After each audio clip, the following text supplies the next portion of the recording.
Good evening, everyone. I'm Riley King, and welcome to this special report right here on the Riley King Network. 2020 COVID-19 coronavirus. Let's begin. Major cities shut down. Trump asks Americans to avoid groups over 10 people. A nationwide quarantine is not being considered at this point. Major cities are shutting down restaurants, bars, gyms, and schools to try to stop the spread of the novel coronavirus, which has killed at least 75 people in the United States. There are at least 4,287 confirmed cases in the country. COVID-19 has reached 49 states, Washington, D.C., and Puerto Rico.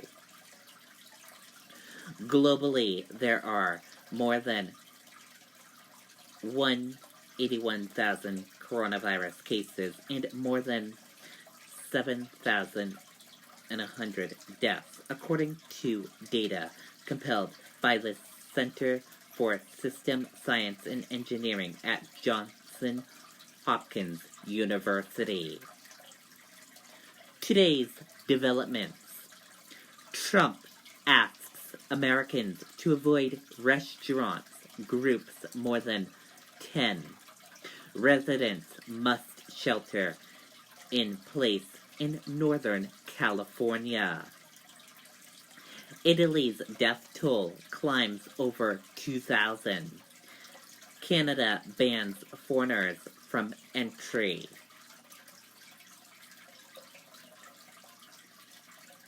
Take a look at this. Canada closed border. U.S. citizens exempt from ban for the moment.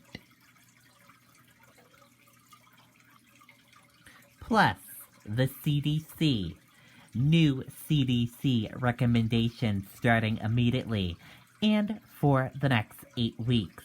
CDC recommends canceling all events of 50 or more people. Ongoing guidelines and guidances recommended that in areas where there is even minimum COVID-19 events likely to include 10 or more people at higher risk for serious issues should be canceled. People at higher risk, including older adults and people who have chronic medical conditions such as lung, heart disease, as well as diabetes. If there is substantial spread in your area, all gatherings should be canceled. Also, social distancing can help slow the spread of COVID-19 in affected communities. This means avoiding crowded places and maintaining a distance from others. Like this photo here. This is a good distance, 6 feet from each other. Social distancing means putting space between yourself and others. Very important to do so right now to help slow the spread of COVID-19.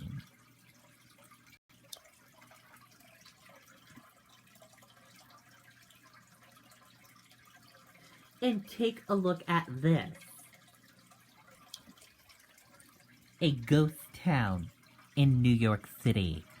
This is a photo, a live picture photo of Times Square, which is typically packed, but virtually empty due to the coronavirus pandemic.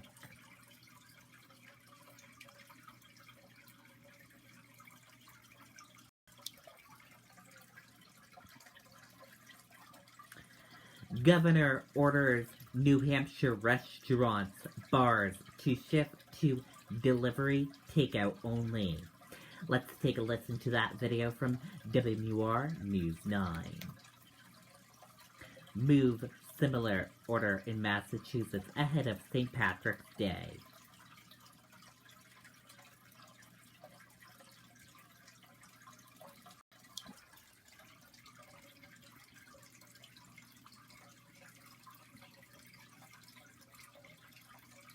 Behind every success, I've got support. You've got me covered. We go further than ever. Together, we are unstoppable. Teint Idol Ultrawear.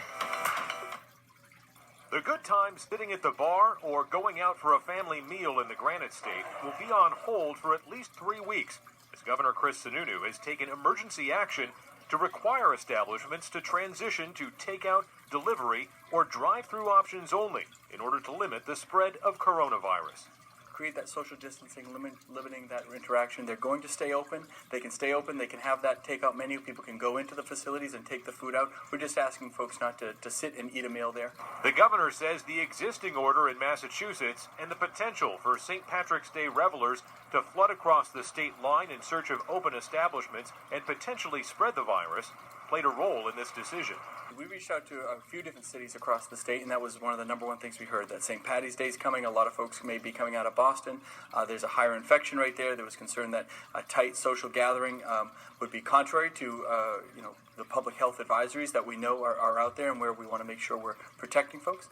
Sununu says the order will last at least until April 6th, when the state will reassess the threat of the virus. More broadly, public gatherings will be limited to 50 or fewer people in that time period. These are moves the governor says he does not make lightly. We do have to make some tough decisions. The health and safety of our citizens is paramount. The governor says this order takes effect at the close of business tonight. For more on the impact to workers and owners of local restaurants, we go now to Jason King, who's live in Manchester. Jason. Yeah, Adam, it's certainly not the news that New Hampshire business owners were hoping to hear, especially on the eve of St. Patrick's Day. But the governor now calling on all bars and restaurants in the Granite State to make some major changes at the close of business tonight.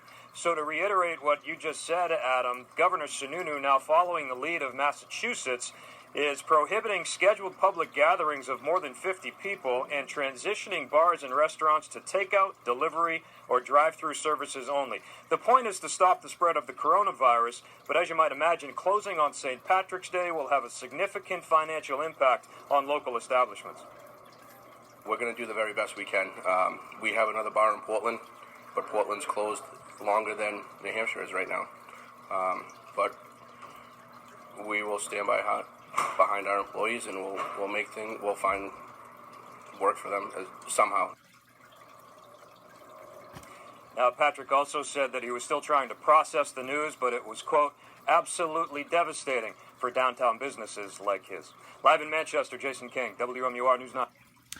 Okay, there you go on that video and that report.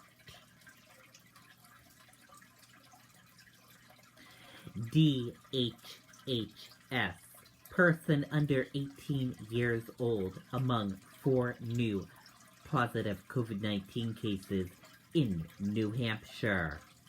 17 COVID-19 infectious identified right here in New Hampshire. 4 more cases of COVID-19, including 1 person under the age of 18, have been diagnosed in New Hampshire, bringing the total to 17, health officials said on Monday. The new cases were in Rockingham, Carroll, and Grafton counties, and involved 3 men and a girl under the age of 18. She is first minor to be diagnosed with COVID-19 in New Hampshire. All patients are isolating at home, and household contacts have self-quarantined, health officials said.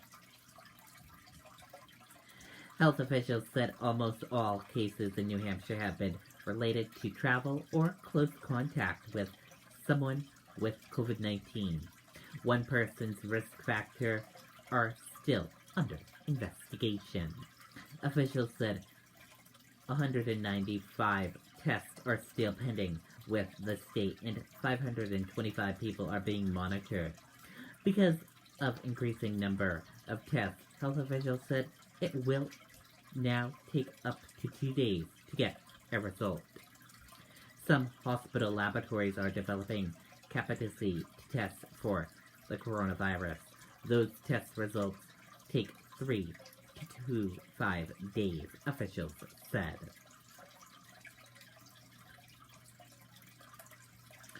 COVID-19 coronavirus in New Hampshire, what you need to know. Officials detail symptoms and number of cases.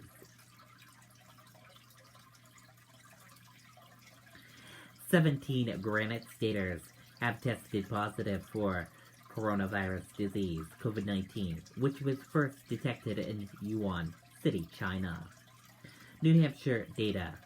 The number of positive COVID-19 tests, 17. CDC has now confirmed 2 of them. The number of pending COVID-19 tests, 195. Number of negative COVID-19 tests, 355. The number of people tested, 567. And the number of people being monitored, 534. On March 11th, 2020, the World Health Organization declared COVID-19 outbreak pandemic. On March 13th, 2020, Governor Chris Sununu declared a state of an emergency, which ensures research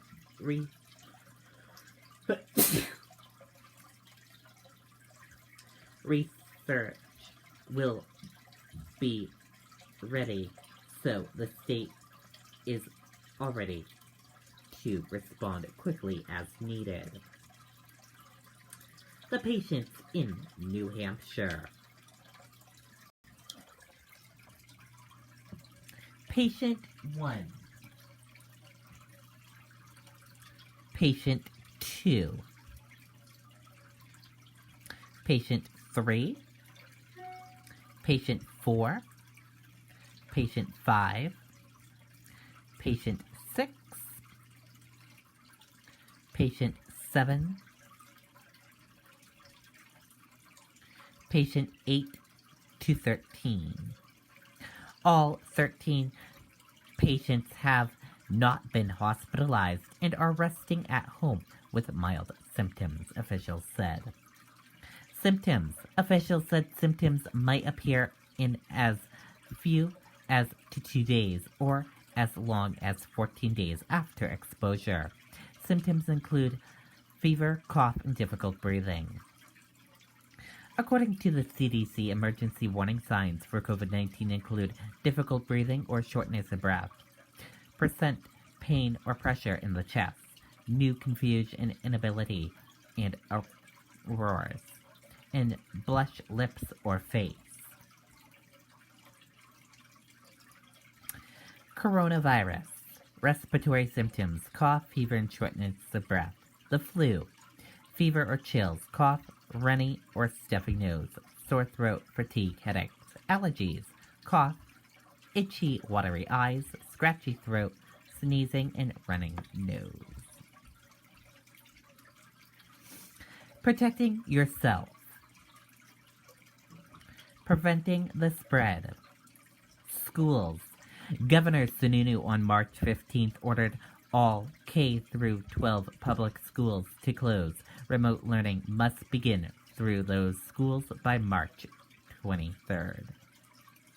Schools will be closed until at least April 3rd. It may be longer. The order does not apply to private schools, though.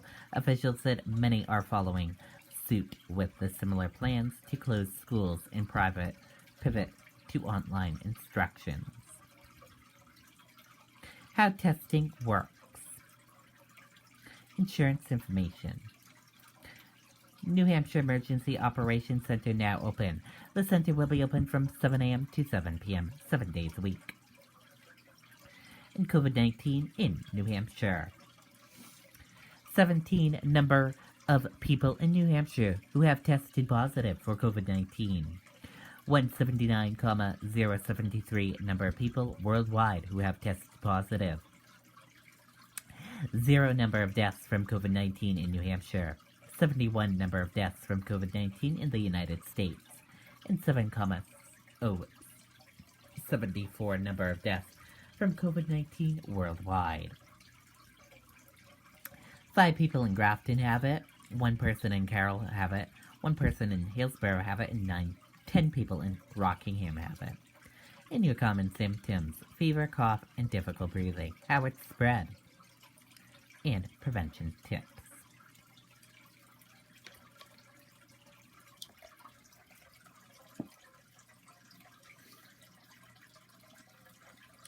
Massachusetts reports 33 more coronavirus cases as vaccine testing begins.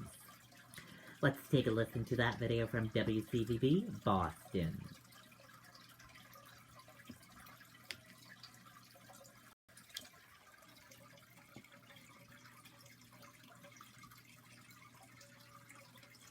I wanna go where my baby is. You must be Steven's phone. Know who's on your network and control who shouldn't be with Xfinity X5. Simple, easy, awesome.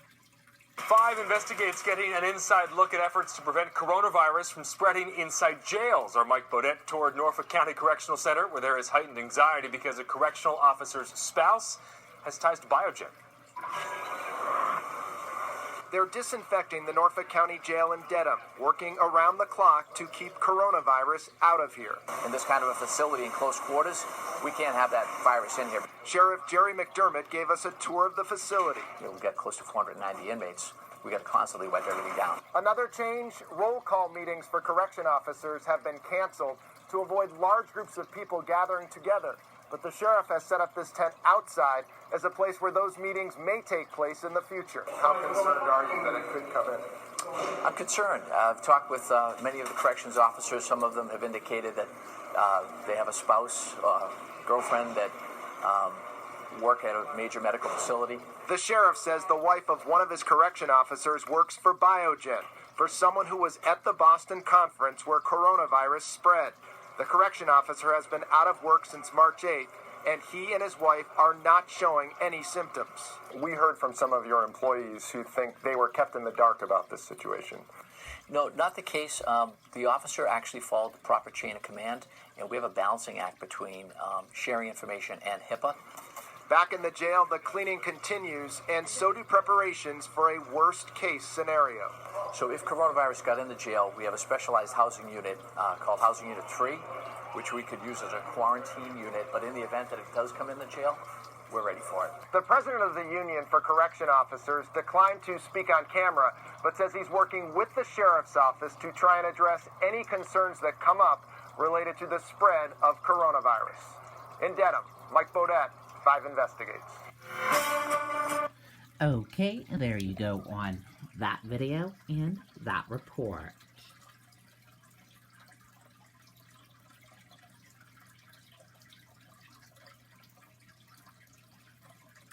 Coronavirus in Maine. More cases announced. State of emergency declared. Let's take a listen to that video from WMTW News 8 Maine.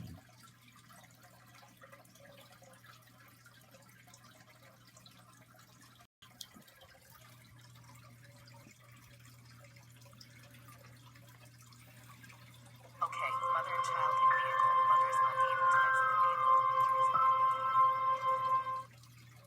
Behind all of these numbers is a person, someone's spouse, someone's brother, someone's mother, someone's daughter, and we ask everybody to ensure that we treat them with kindness so that they can achieve a speedy recovery.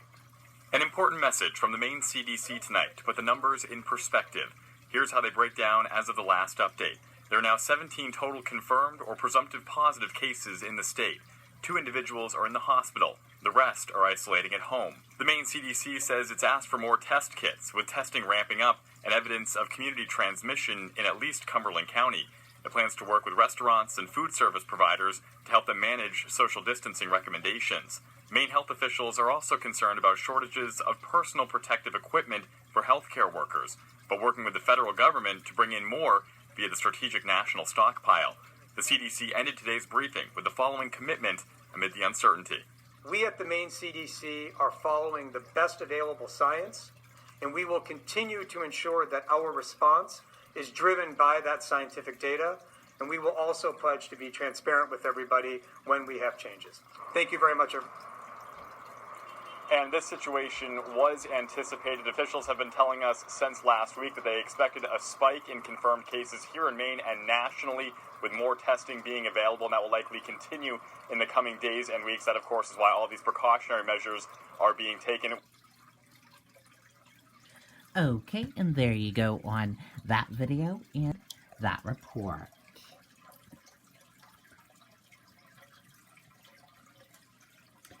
Chaos in American airports.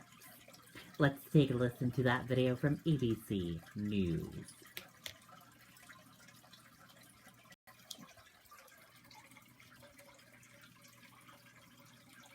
Breaking tonight, chaos at America's airports. Travelers rushing home, worried about President Trump's new European travel ban. Images health officials would rather not be seen. You see it here. Hundreds of travelers crowded on top of each other at Chicago's O'Hare Airport awaiting medical screenings. The president today defending the process. Here's ABC's Mona Kosar-Abdi. Tonight, the nation's biggest airports thrown into chaos as enhanced coronavirus screenings cause massive delays through customs. At Chicago's O'Hare, thousands of people returning to the U.S. herded on escalators going nowhere. Long, winding lines at Dallas-Fort Worth Airport, travelers standing shoulder to shoulder, some waiting up to 7 hours, all at a time when Americans are being urged to keep their distance from one another. Through customs and then another line to CDC where I had my temperature taken. The federal government rushing to implement President Trump's restrictions on travel from 28 European countries, now including the United Kingdom and Ireland. 15-year-old Liam Elliott, who's returning from Switzerland to Virginia, says everyone was in close proximity. Was anyone handing out masks or any kind of protective equipment? Illinois' governor slamming the president on Twitter, calling the lines unacceptable. Chicago's mayor pleading for help. We need more screeners here at O'Hare, and they need them at other airports across the country. President Trump responding late today, asking people to, quote, pardon the interruptions and delays, adding, quote, it is very important that we be vigilant and careful. All right, Mona joins us now live from Dulles Airport, one of the 13 U.S. airports where Americans can return home from Europe. And Mona, what are officials saying about the possibility of restricting travel within the U.S.?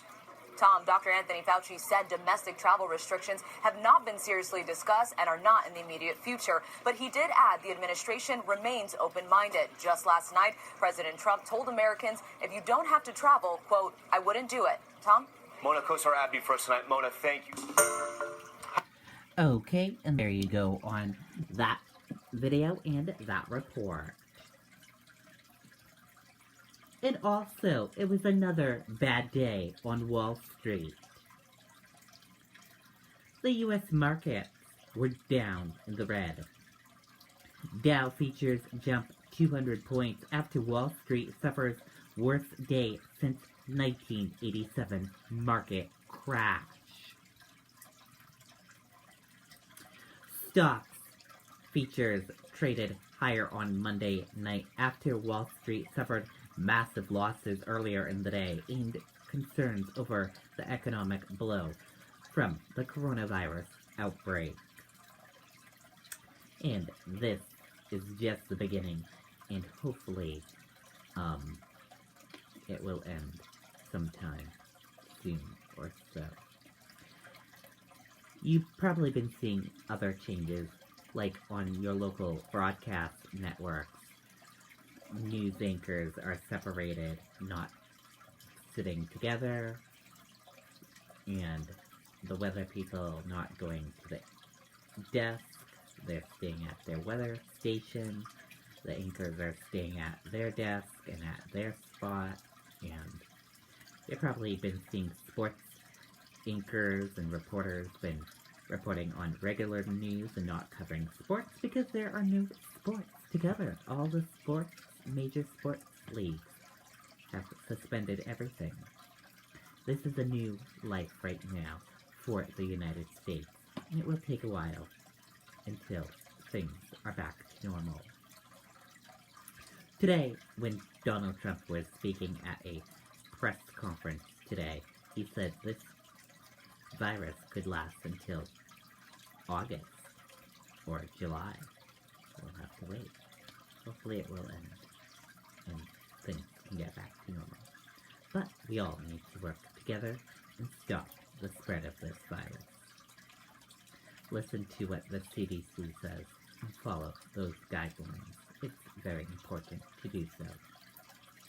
Thank you for watching this special report, everyone. Have a wonderful night. I'll see you back here for another special report next time. Good night and bye, everyone.